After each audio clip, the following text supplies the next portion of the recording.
Hola estimados amigos terapeutas, vamos a continuar con la conferencia a través de este video donde vamos a resolver todas las dudas que espero sean de su utilidad. Dayana Arévalo, mi productora del programa Sanamente de radio, va a hacer las preguntas y luego las voy a contestar una a una. Se dice que el duelo por la pérdida de un hijo tiene un ciclo el cual se debe respetar. ¿Cuánto tiempo se debe respetar hablando de calidad y cómo se debe manejar? Todos los duelos tienen un ciclo, pero los ciclos no están determinados por el tiempo general, sino el tiempo particular. La pérdida de un hijo no tiene nombre. La pérdida de un padre se llama orfandad o se llama huérfano la persona que lo pierde. La pérdida de un esposo o esposa se vuelve la persona viuda. Y en este caso no tener nombres porque se pierde algo mucho más esencial. A una madre, por ejemplo, se pierde como un órgano vital de su vida, como un apéndice. Así cuando nos amputan una pierna podemos poner una prótesis, pero no hay una prótesis que haga que un hijo sea superado en el duelo de una madre de una manera directa. Se puede compensar, pero ningún hijo suple a otro. Es como si nosotros nos quitan una pierna, la otra no suple la deficiencia de esa pierna. Eso hace que sea mucho más complejo. El tiempo es indefinido. Yo diría que el duelo eterno es el duelo de la pérdida de un hijo. Pero ¿cuáles son los ciclos? Generalmente una persona en el primer tiempo, que es un ciclo de un año de una persona cuando se pierde un hijo, es muy intenso. Con el paso de los años se disminuye el dolor. Sin embargo, hay que hacer los mismos ajustes que con cualquier otra persona. Ese tiempo de vida que tenga la persona después de perder un hijo se va modificando en la medida que la persona vuelva a encontrar el sentido de vida. Recordemos que hablábamos que hay que hacer tareas por el duelo. La primera tarea es aceptar la pérdida, expresar esos sentimientos, aprender a vivir sin el ser amado y luego volverse a motivar por la vida y los vivos. Esas tareas que nos dice el psicólogo norteamericano J. Ward en el caso de la pérdida de un hijo, hay que volverlas mucho más importantes. Hay que decirle a esa madre, a ese padre que ha perdido el hijo, que esos primeros días van a ser difíciles, pero como quien siembra una semilla en la tierra, va a crecer hacia abajo y va a ser más oscuro, más difícil y con el paso del tiempo se va a ver la luz. Nunca se termina de superar y lo que nosotros hacemos en este caso para las madres es decirle, mire, es la pantalla de un computador, va a poner usted un icono aquí en el computador donde está la muerte de su hijo, pero que no sea el salvapantallas, que no sea todo el tiempo y usted cada vez que quiera vaya a él. O sea, nosotros le decimos, no intente olvidar a su hijo, no tiene sentido, no se aleje de su hijo, intégralo en su vida, hable sobre él, téngalo presente todo el tiempo porque cada vez que usted habla sobre él, se acuerda de él, expresa de él, vendrá la dualidad, el dolor y la tristeza, pero también la sensación de tenerlo cerca. Con el paso del tiempo lo que va a ocurrir es que ese dolor se va disminuyendo. Por experiencia, el primer año es muy complejo y doloroso, el segundo es menos doloroso y el tercer año hay una integración donde el dolor y la alegría de recordarlo, el dolor, la alegría de recordarlo, generan ese movimiento permanente en la vida y se puede decir que las personas superan el duelo, que significa no que olviden al hijo, no que no vuelvan a tener dolor, sino que lo integran a su vida, aprenden a vivir sin ese ser querido que es el hijo y vuelven a motivarse por la vida de los vivos. El acompañamiento debe ser permanente las primeras 6 semanas, que es el momento más intenso, aunque muchos pacientes dan anestesia sensorial las primeras horas, o sea, parecían embotados y no se dan cuenta, pero las primeras 6 semanas y los máximos los 3 meses son muy críticos, donde el apoyo debe estar ahí, donde tenemos que estar permanentemente escucharlos. Y algo muy importante, todos los grupos de apoyo que existen, donde hay padres que han perdido hijos, se vuelven esenciales. Todos los grupos que se han creado con personas que se sienten, lo entienden. Muchos padres se vuelven devotos de la Virgen porque sienten que ella los entiende. ¿Por qué? Porque ella perdió a su hijo. Generalmente las personas que no han perdido hijos sienten que los demás, a los que no han perdido hijos, no tienen valor porque no sienten lo que ellos sienten. Así que los grupos de apoyo donde se habla, donde se acompañan y donde se aporta hacia otro son la mejor estrategia, no solo para sanar el dolor, sino para sentirse útil cuando alguien nuevo llega. ¿Cuáles son las manifestaciones físicas normales o anormales ante una pérdida y cómo identificarlas? Inicialmente las personas que tienen una pérdida llevan a sentir en su cuerpo lo que la otra persona sentía. Eso dura unas semanas. Por ejemplo, la persona estaba asfixiada porque murió por un cáncer de pulmón y a veces se despierta en la madrugada con la misma asfixia, recuperan los dolores y las sensaciones. Eso pasa generalmente en unas semanas y se acaba. ¿Cuáles son los síntomas más comunes físicos, además de estos que son la copia del sentimiento anterior? Bien, a nivel mental son embotamiento, no se puede pensar con claridad, se duerme menos, se tiene gran cantidad de molestias digestivas, no se tiene apetito, se tiene la sensación de que el hambre existe pero no pasa la comida, se tienen dolores por presiones musculares y por tensiones. También pueden ocurrir síntomas más lejanos en algunos pacientes pero que también se ven, como son el dolor de cabeza, como son el cansancio, producto del embotamiento y la preocupación. ¿Qué es normal que ocurra esto? En las primeras 3 a 6 semanas, que es un periodo de reparación intenso del organismo y de adaptación, aunque el duelo se demore por lo menos 6 meses a 1 año en la mayoría de las personas, esas primeras 3 a 6 semanas son críticas y los síntomas físicos se ven ahí. Ya pasados esas 6 semanas, incluso pasados esos 3 meses, si la persona sigue teniendo síntomas físicos, deben ser de otro orden o son agravaciones producidas por el duelo y no son adecuados en el sentido de que deben ser manejados como un procedimiento médico. ¿Qué le acostumbramos a decir a las personas? Que los exprese y que los maneje como cualquier otro síntoma. Pueden usarse analgésicos en el caso de los dolores o recuperaciones a través del descanso y manejo médico. El hecho de que se produzcan con el duelo no quiere decir que no deban ser de interés médico, y el hecho de que se mantengan debe ser de aún más interés médico. Es difícil como profesionales o terapeutas diferenciar la intervención que se debe realizar ante cada pérdida. ¿Nos podría regalar unas características propias de la intervención en pérdida por muerte, separación o ruptura amorosa y pérdida de una parte del cuerpo? Bien, hay 6 tipos de pérdidas. Unas son estas, que son las pérdidas que nosotros llamamos de tipo relacional, por muerte, separación y abandono. Pero también hay otras pérdidas de dinero, que son de objetos, pérdidas de futuro, que son expectativas de vida. También hay pérdidas del espacio vital, como ocurre en los desplazados o ocurre cuando uno pierde un empleo.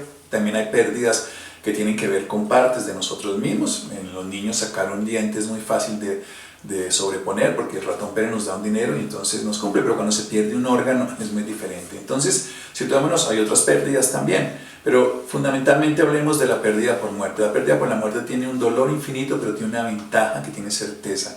La aceptación es más fácil porque no se espera que vuelva la persona. Mientras que en la pérdida afectiva, cuando es una relación, siempre hay una pequeña esperanza de que la persona cambie, de que vuelva, de que se relacione nuevamente con uno, y eso hace que se prolongue muchas veces más. Las pérdidas por muerte dan un dolor infinito, pero dan la certeza de la muerte, y entonces la recuperación termina siendo al final más fácil, aunque suene extraño, independientemente de la pérdida por un hijo. Estoy hablando de las pérdidas de una pareja, en ese caso, que el esposo o la esposa. En cambio, las pérdidas afectivas se esperan, y más si se ve cerca la persona, si sigue viendo un compañero de trabajo. Entonces, hay experiencias bien definidas. En la pérdida, las 4 tareas son generalmente en las pérdidas por muerte, que son aceptar que se perdió, expresarse, aceptar que nos sentimos malos y expresar que nos sentimos malos. La clave es darse tiempo y permiso, darse tiempo, el que sea suficiente, pero darse permiso para expresar. Aprender a vivir sin esa persona, volver a llenar la vida en los espacios de lo que no teníamos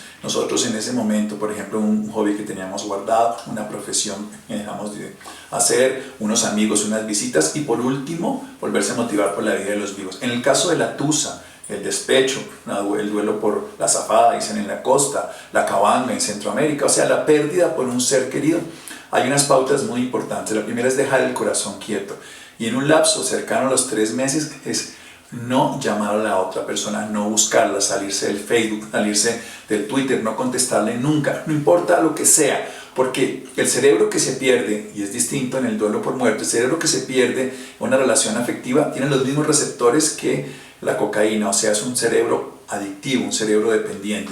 Cualquier olor, cualquier sabor, un beso, una reconciliación corta, una llamada genera nuevamente los mismos receptores, y requerimos unos 3 meses para bajar ese sentimiento adictivo. Generalmente después de 3 años se pueden volver a ver las personas sin sentimiento, pero en los primeros 3 meses es indispensable que no se vean, que no se hablen, para generar esa separación, como para generar ese símbolo de la muerte que estábamos hablando hace un momento. Dejar el corazón quieto, ¿qué significa? Que la persona no lo llame, pero también significa que no se enamore de otra, que no busque distractores con nuevas parejas, porque si no, eso lo que van a hacer es como tener uno guardado unos intereses y no pagarlos, van a ser mucho más caros después. Y otro muy importante es volver a llenar ese corazón de bienestar. A mí me gusta asociar la muerte con el hecho de la semilla sembrada en la tierra, al principio más oscuro y nacimiento, y las separaciones afectivas o las tusas, asociarlas a una fractura de un hueso. Hay que dejar el hueso quieto, porque si no se refractura, y hay que nutrirlo, que es lo segundo. ¿De qué se nutre? De afecto. ¿Pero del afecto de quién? De los amigos, de la familia, de las personas que nos quieren. Por eso los amigos son tan importantes en los despechos, volver a sentirse amado y nutrido, porque pensamos que el único amor que nos nutre es el de aquella persona. Y lo más importante, en las tusas, en los despechos, uno no puede estar amando a alguien que no nos valora. Se llama recuperar la autoestima. Tenemos que validar. A nosotros nos pueden dejar de querer cualquier persona, pero ¿qué es lo que nosotros tenemos que hacer? ¿Recuperar el amor? No. porque eso es lo que hacemos, buscamos al otro, o duramos toda la vida sufriendo porque no lo tenemos. Tenemos que recuperar el bienestar que teníamos con el otro. Eso es lo que perdimos, no perdimos a una persona, perdimos el bienestar propio, y eso es lo que recuperamos a través del amor de los amigos, a través de volver a empezar proyectos, no digo afectivos hasta que no sanemos el duelo, sino proyectos personales que teníamos guardados. Muchas veces los amigos nos dicen, siquiera está usted otra vez con nosotros, con esa persona o ese personaje o esa niña dejó de ser nuestro amigo. Y ya, cuando tenemos esa capacidad de nutrirnos a nosotros mismos, entonces ahí sí, cuando ya hemos aceptado que perdimos y cuando hemos expresado el dolor, entonces nos volvemos a motivar nuevamente en proyectos de vida que se llaman nuevas relaciones, pero nunca antes de haber pasado un duelo debemos empezar una nueva relación, porque siempre estaremos comparando y sufriendo. Pero hay que aprender. El éxito que se tiene en los duelos es, cuando perdemos una relación, volver a recuperar el bienestar, pero segundo, hacernos cargo de nosotros mismos y recuperar nuestra autoestima, que es lo que siempre perdemos cuando somos víctimas de un despecho. Y tercero, en lo que estamos hablando de las pérdidas de parte de nuestro cuerpo, es muy importante hacerle duelo. Una mastectomía, así sea un órgano interno como es el útero, o un órgano que no lo vamos a ver, pero es muy importante para la sexualidad en el hombre, aunque biológicamente podemos ser padres, perder un testículo también genera eso, como perder un ojo, o perder un órgano. Tenemos que hacerle duelo, tenemos que hacerle un acto de gratitud. Siempre nosotros creemos que el ritual es esencial, hacerle un ritual de despedida a esa mano, a esa pierna, a ese órgano. Por ejemplo, en las minas quiebra personas, quiebra patas, esas antipersonas, esos procesos necesitan que le haga un ritual de despedida, así la pierna no aparezca, un símbolo de haberlo dejado, porque es una parte esencial de nosotros. Y como les decía que una madre pierde un hijo, es como un órgano interno, perder una pierna simboliza lo mismo para un ser humano, no es tan profundo ni tan intenso, pero hay que hacerle un ritual. Y el manejo es lo mismo, aprender a vivir sin ella, expresar el dolor, aceptarlo, expresar el dolor, aprender a vivir, y en este caso, si se puede reemplazar, como no ocurre en la muerte, reemplazarlo a través de una prótesis, como decía, una compensación que nos da la vida. En el momento de hablar con una persona en duelo, ¿qué preguntas pueden ser aptas para ayudarle a liberar su dolor? Bien, lo más importante es situarse en el aquí y en el ahora. ¿Qué sientes? ¿Y qué quisieras hacer? Son las preguntas más obvias. Lo que hace en un duelo uno es acompañar. Acompañar es compartir el alimento, compartir el pan. Y eso es quedarse con esa persona. Entonces, ¿qué sientes? ¿Qué quisieras decir? ¿Qué quisieras hacer? Permítete sentir rabia, permítete sentir dolor, permítete sentir culpa. Este es el espacio terapéutico. Venimos a acompañarte. Acompañarte es que tú te sientes mal y estamos ahí. Y si vas a expresar el dolor, te acompañamos. Los pañuelos faciales, los Kleenex son maravillosos porque acompañan ese dolor. Son los mejores compañeros, son esos sanadores que están ahí. O sea, llora, te permito llorar. Lo mejor que le podemos decirle a la persona entonces es, ¿qué sientes? ¿Qué quisieras en este momento expresar? ¿Qué quisieras decir? Y estamos para eso, para escucharte. Desde ahí un terapeuta lo que está guiando es a fortalecer lo que tiene sentido de vida, y cada vez que la persona entra en esa depresión, en ese dolor, en ese ensimismamiento, volverle a decir, a ver, quiero escucharte, cuéntame qué estás sintiendo en este momento. Volver a estar siempre en ese momento presente. Así como perdonar es dejar ese pasado atrás, hacer un duelo no es olvidar, es dejar ese pasado atrás y reintegrarlo al presente. Al lograr un duelo no es olvidar, es recordar sin dolor. ¿Cómo se debe trabajar el duelo cuando hay niños? Los niños tienen tres grandes condiciones específicas que son las que les generan a ellos dificultad. Primero, la sensación de no ser cuidados a futuro. Entonces, garantizarles el cuidado. ¿Qué le dice uno a un padre y a una madre que, por ejemplo, se muere uno de los dos, el abuelo? Que le digan al niño que va a ser cuidado, que va a seguir siendo cuidado si no está el uno o el otro, incluso en las separaciones de los padres. No importa que no esté el otro, yo te voy a cuidar, y garantizárselos y decírselos y repetírselo varias veces, porque la sensación de abandono es muy grande cuando se pierde a uno, y la sensación de incertidumbre por otra pérdida va a hacer que sea más difícil. Segundo, y esto tiene que ser verbal, y es tal vez lo más importante, decirle que él no fue el culpable de lo que pasó, que ella no fue culpable, la niña, de lo que pasó. No importa que se haya puesto bravo con el papá, con el hermano, con el que se murió, pero lo que él pensó, lo que él dijo, no fue el responsable ni la causa de la muerte. Hay que quitarle la culpa. Muchos niños crecen con la idea de que odiaron al papá, que pensaron mal de él, que estuvieron bravos, y esa culpa les hace daño, como igual esa sensación de abandono. Y tercero, los niños por debajo de los 9 años no tienen la certeza de la muerte como un hecho definitivo. Piensan que se puede cambiar, la televisión les ayuda a ver distinto. Entonces la recomendación importante es respóndale las mismas preguntas desde el principio. Respóndale siempre las mismas preguntas. O sea, respóndasela, esté dispuesto a la misma. No importa que se lo pregunte 10 veces, le responde las mismas preguntas. Quiero decir, estar dispuesto y con las mismas respuestas. No se las cambie, porque lo que pasa en un niño es que con la realidad del tiempo diferente que tienen con los adultos, ellos pueden preguntar muchas veces para ver si ya cambió. Y si cambia, los va a desconcertar. La misma realidad, las mismas respuestas. ¿Cómo el cuidador maneja la situación cuando lo dejan solo en su labor de cuidador con el paciente y los demás miembros de la familia se hacen a un lado?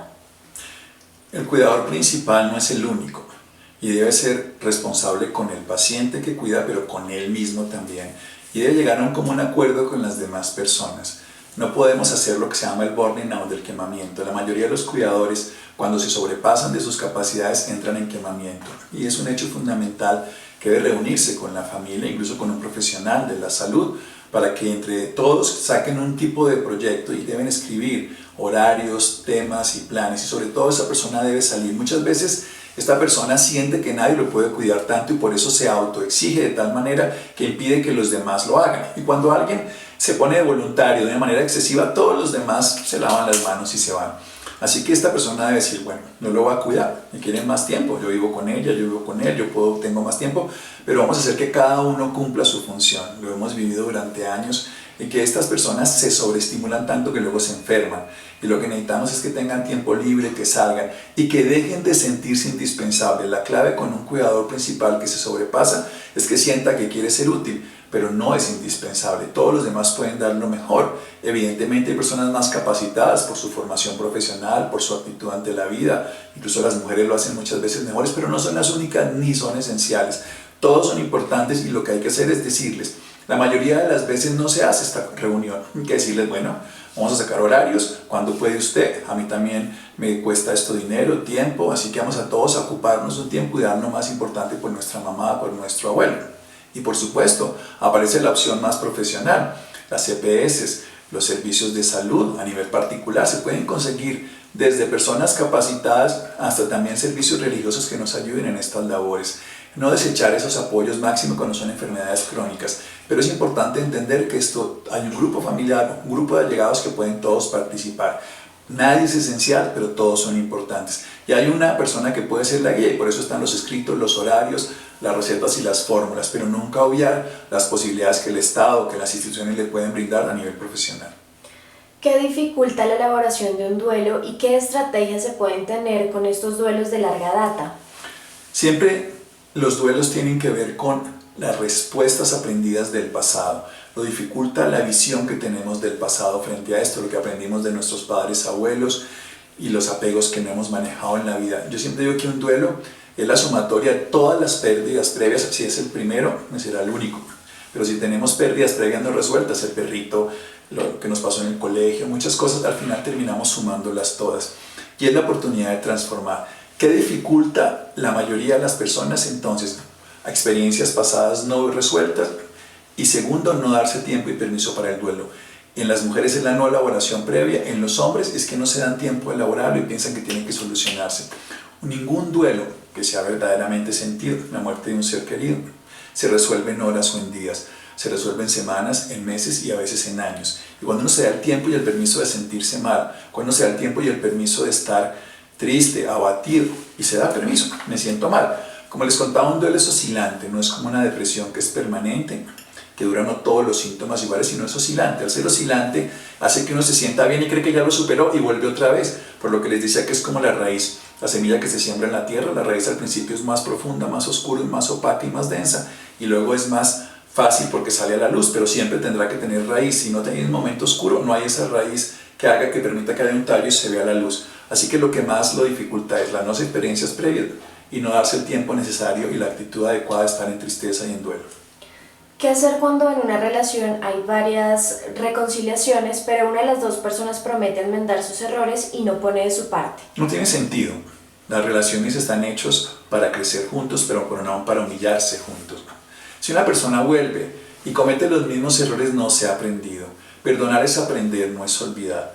Claro, perdónelo para que usted crezca como persona, pero no para que le vuelva a pasar lo mismo. Y hay algo fundamental. Si una persona vuelve exactamente lo mismo, yo no puedo dañar más mi autoestima. Tengo que valorarme más que a otro. Nadie puede ser más importante en nuestra vida porque no podemos dar que el amor a nosotros mismos, o sea, dar para otros amor antes que a nosotros mismos. Eso suena muy bonito, muy utópico, muy idealista, muy Madre Teresa de Calcuta, que son personas como Jesús o San Francisco, pero la humanidad no vive esos amores nunca. En la realidad cotidiana, primero el amor a nosotros mismos, la autoestima, y luego el amor a los demás. Y cuando alguien entonces vuelve con nosotros, nos da caramelillo, nos da la sensación de estar contentos, pero vuelve a lo mismo que nos quita, no vale la pena estar ahí. No importa, y se los digo en esta frase, es mejor tener un entierro de primera que una relación de quinta. No se queda ahí esa persona, no tiene sentido, no se humille más, no se subvalore. La relación debe ser de común acuerdo. Ahora, hay relaciones abiertas, de parejas múltiples, eso es una relación de común acuerdo. Pero relaciones de común acuerdo, en unas relaciones estables, los dos aportan, los dos reciben. No, uno aporta y los dos reciben, así no funciona. ¿Cómo atender el duelo en profesionales que también trabajan con duelo? Por ejemplo, un psicólogo que atiende a pacientes con duelo.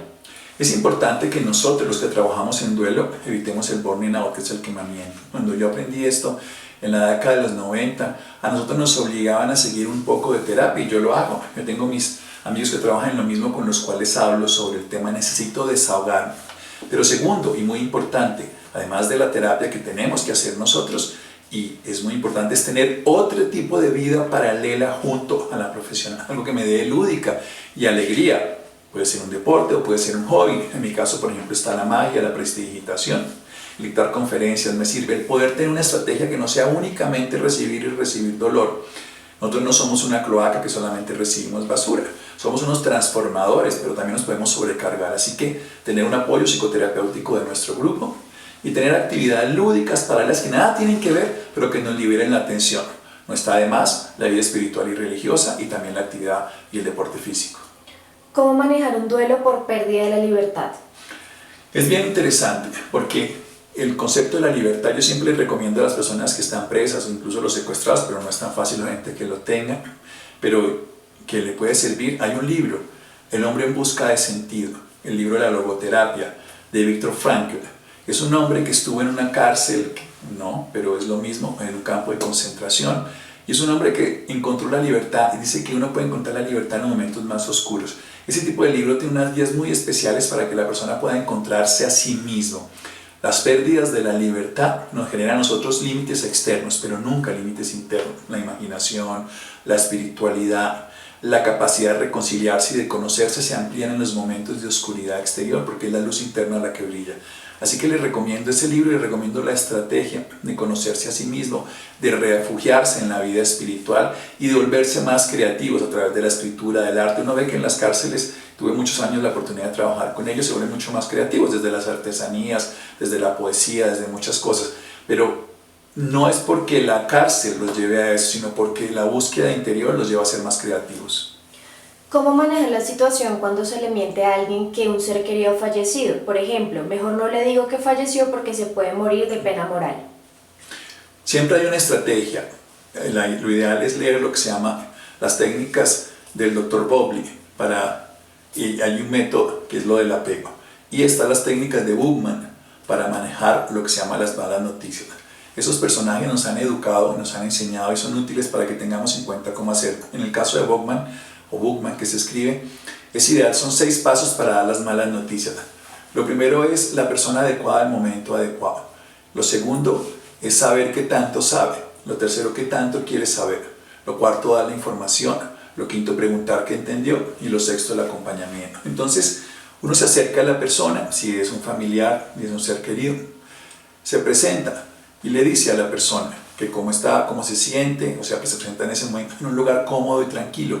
Y le empieza a preguntar qué sabe del hermano, o del papá, y sabe uno, tú sabes que estaba más malito, y va uno de manera gradual y progresiva. Si la persona dice no quiero saber, se va, de todo se va, llegamos hasta ahí. No tenemos que llegar a decir una información de manera violenta, pero sí debemos decir la verdad. A veces la verdad no tiene sentido en algunos casos. Si la madre está malita, agonizando en la cama, pues saber de la muerte de un nieto, un sobrino, de pronto no le lleva a nada. Pero si la persona está dentro del vínculo de la vida y todo, saberlo es esencial. Nadie se muere por una noticia mala. Se pueden morir porque no se saben dar las noticias. Pero les recomiendo eso del Dr. Buchmann, que es una estrategia donde uno ahí va preguntando y va dándose cuenta visualmente qué ocurre con la otra persona. Las evasiones uno para y vuelve y empieza. Pero es importante después de dar la noticia, ese shock, las personas borran todo y le pregunta a uno, ¿qué entendiste de lo que te dije? Porque es muy importante saber qué fue lo que llegó de todo lo que pensamos que habíamos dicho. Hay que saber qué fue lo que se recibió. Y viene lo esencial, es el compromiso de seguimiento. Uno da la noticia, está ahí, acompaña, pero después tiene que volver a llamar al otro día, tiene que volver a estar con la persona, porque no es lo que se dice lo que se hace daño, sino cómo se dice, insisto, y que no haya el soporte y la contención. Les quiero decir que todo ser humano puede pasar por cualquier pena si tiene la contención adecuada. ¿Cuál debe ser el proceso de acompañamiento en la funeraria y exequias?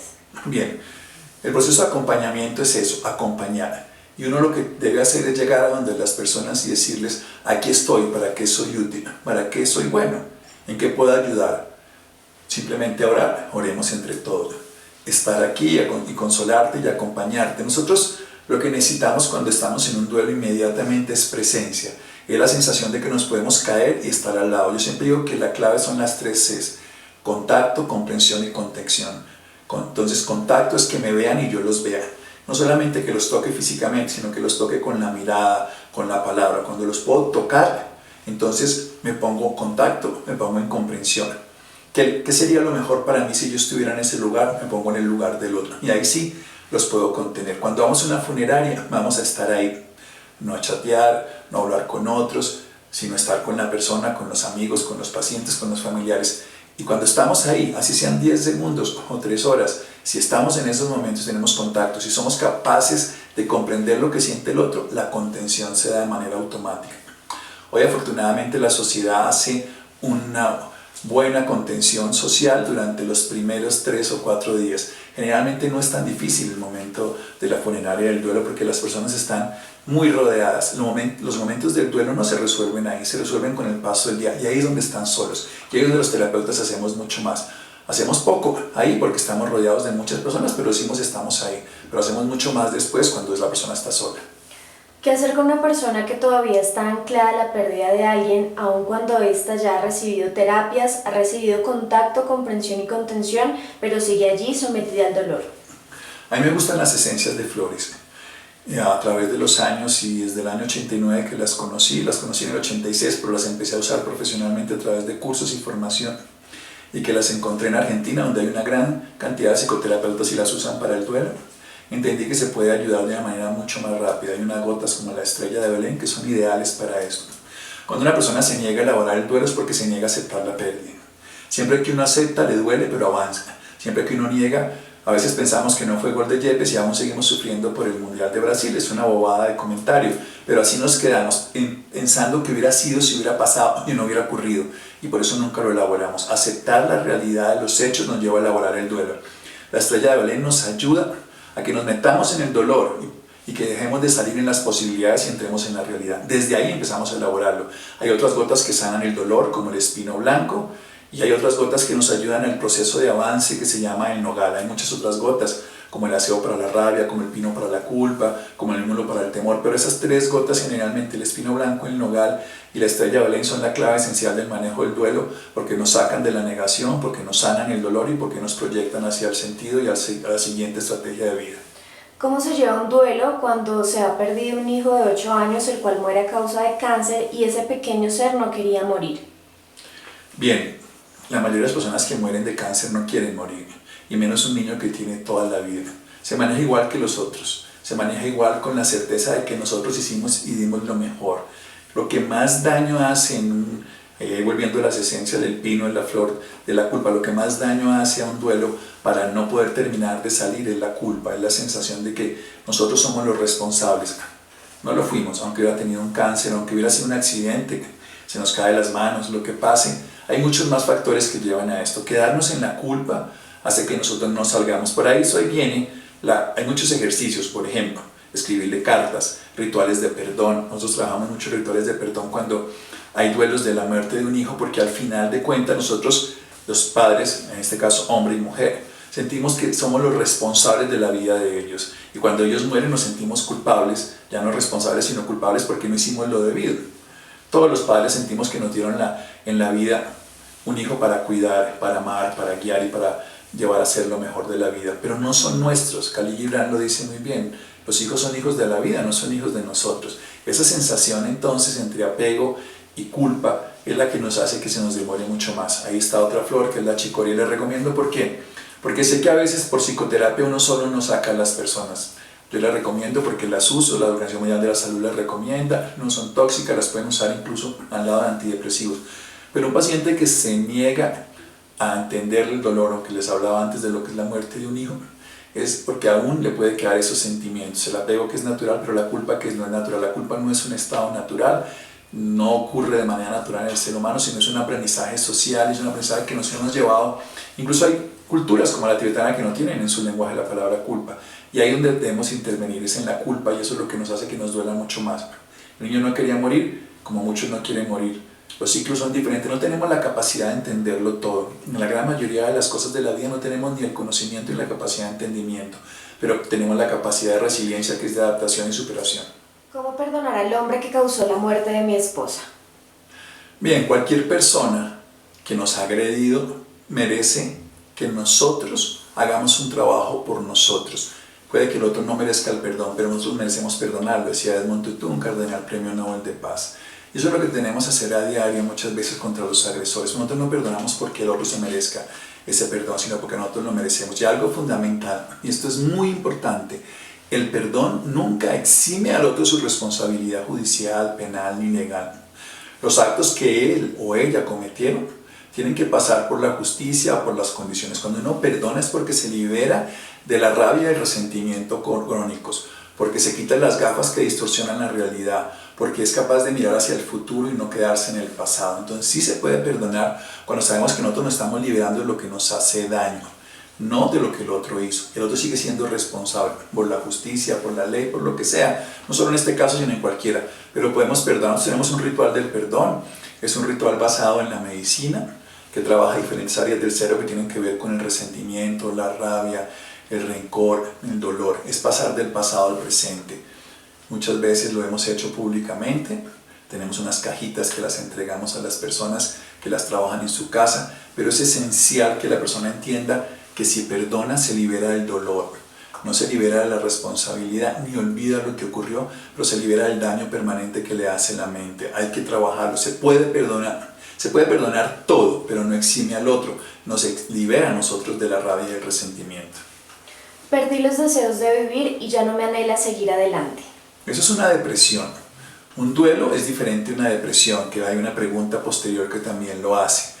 Un duelo es algo que es oscilante y nos mejora, nos empeora la vida, pero volvemos a motivarnos. Cuando seguimos en un estado crónico donde ya perdimos la motivación de vida y es permanente, estamos en una depresión.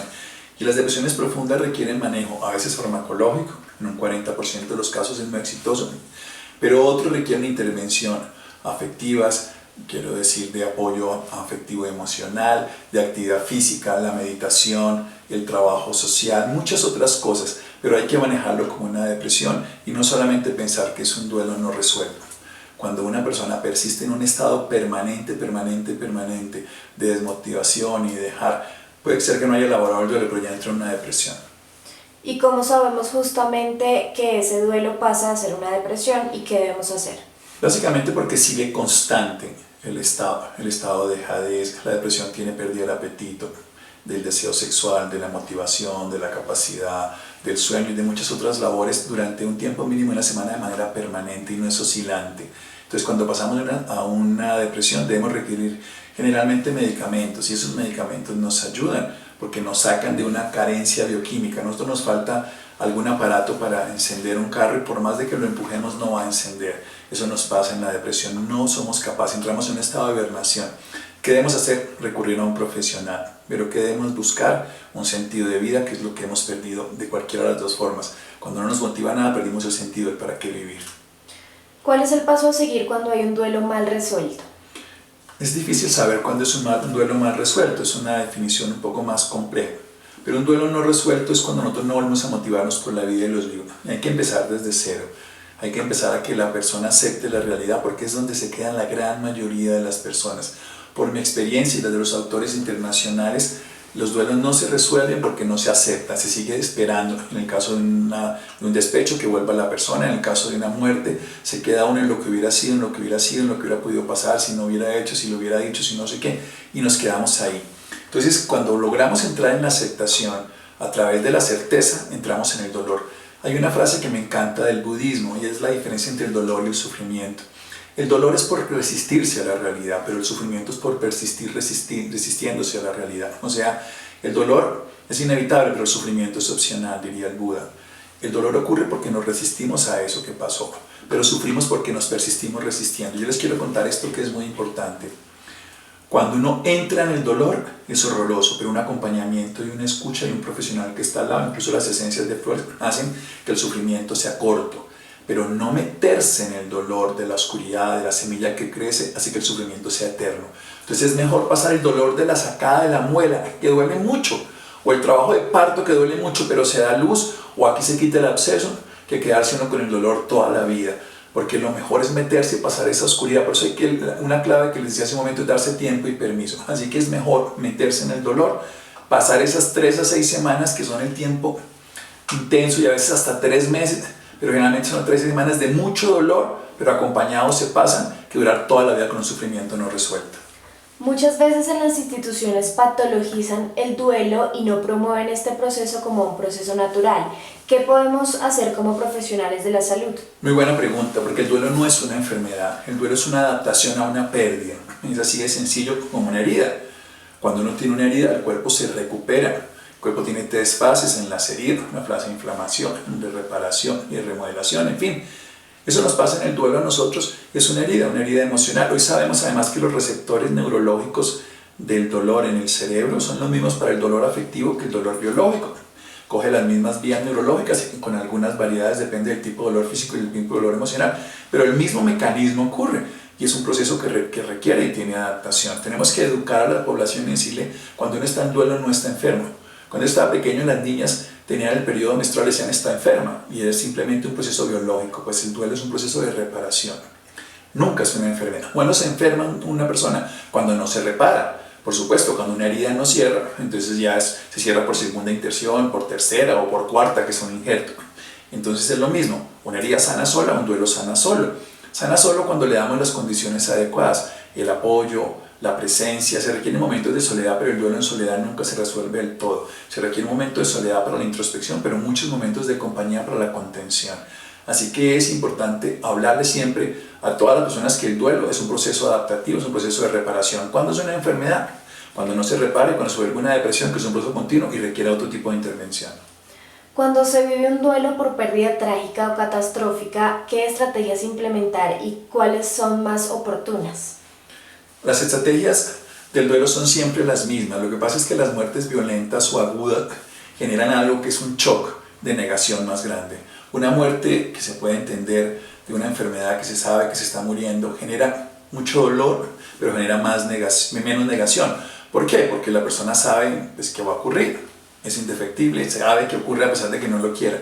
Las muertes abruptas, un accidente, todo genera un impacto muy grande y genera una negación absoluta. Lo más maravilloso siempre es escuchar a la persona, lo más maravilloso siempre es estar ahí, es sentir que la persona está acompañada. El mundo se desdibuja cuando uno sabe una mala noticia, se pierde toda la proporción de tiempo y espacio, se olvida uno en lo que está y lo que quiere.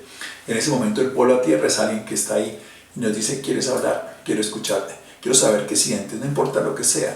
Por eso es tan importante que los amigos aparezcan en ese momento. Porque lo que quiere una persona es que los amigos sean las personas que son siempre. Y los amigos van a eso, a escucharlo, a estar ahí, a contarle historias y proyectos para meterlo en el mundo. Porque lo que hace una muerte catastrófica es que nos saca totalmente del mundo y de la realidad. Y lo que requiere de intervención es que nos sitúen en la realidad. No meternos en el dedo en el dolor todo el día, sino recordarnos lo que ocurrió de una manera simple y es: estás triste, te acompaño, te escucho. Y los amigos van a hacer lo mismo que un terapeuta. A veces en ese momento se requieren más amigos que terapeutas. Con el paso del tiempo se requieren más terapeutas que amigos. ¿Cómo afrontar el duelo de la pérdida o terminación de una pareja cuando hay hijos de por medio? Bien, son los objetivos comunes lo que nos importa. Uno de los grandes problemas que hace que una relación de pareja siga siendo dolorosa en el duelo es la pasión.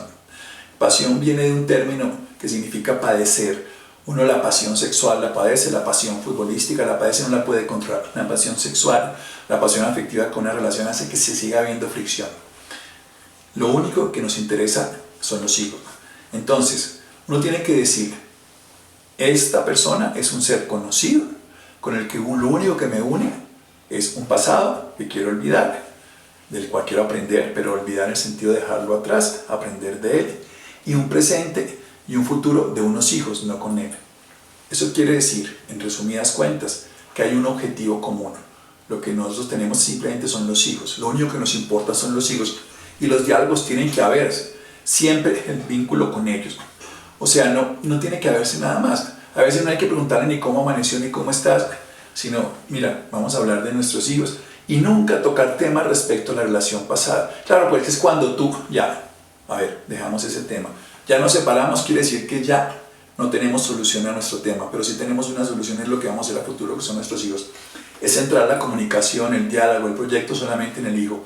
Eso va a hacer que 3 años después, si se hace bien, la pasión haya cedido por completo, que es el tiempo máximo de expresión de la pasión. Generalmente son 6 a 9 meses, pero en los casos más extremos de 9 meses a 3 años. Entonces cuando se acaba la pasión, las personas pueden volver a verlo hasta con cariño. Él fue importante en mi vida, lo veo, no me preocupa que tenga otro, no me preocupa que tenga otra. En cambio, cuando seguimos con pasión, nunca podemos permitir que la otra persona tenga una nueva relación, nunca nos ponemos contentos. Cuando lo que más bienestar le da a una separación es que hay una nueva relación en cada uno de ellos bien elaborada, porque ya dejan de molestar al objeto de pasión que era su pareja anterior. Entonces hay que bajar la pasión, ocuparse solo de lo esencial, que es lo que son objetivos comunes. El objetivo común se llama hijos.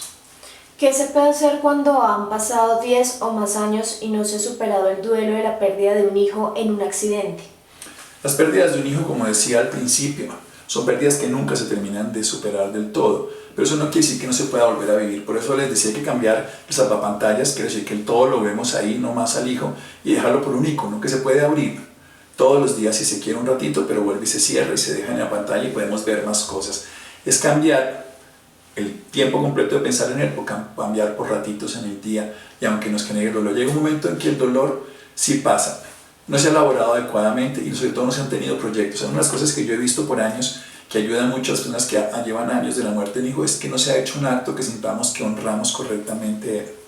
Y honrar su memoria es seguir viviendo, porque si él quería vivir, este niño de 8 años que murió de cáncer, o este muchacho que murió en un accidente, o niña, no lo sé, este hijo que murió, honrarlo es seguir viviendo, es disfrutar la vida.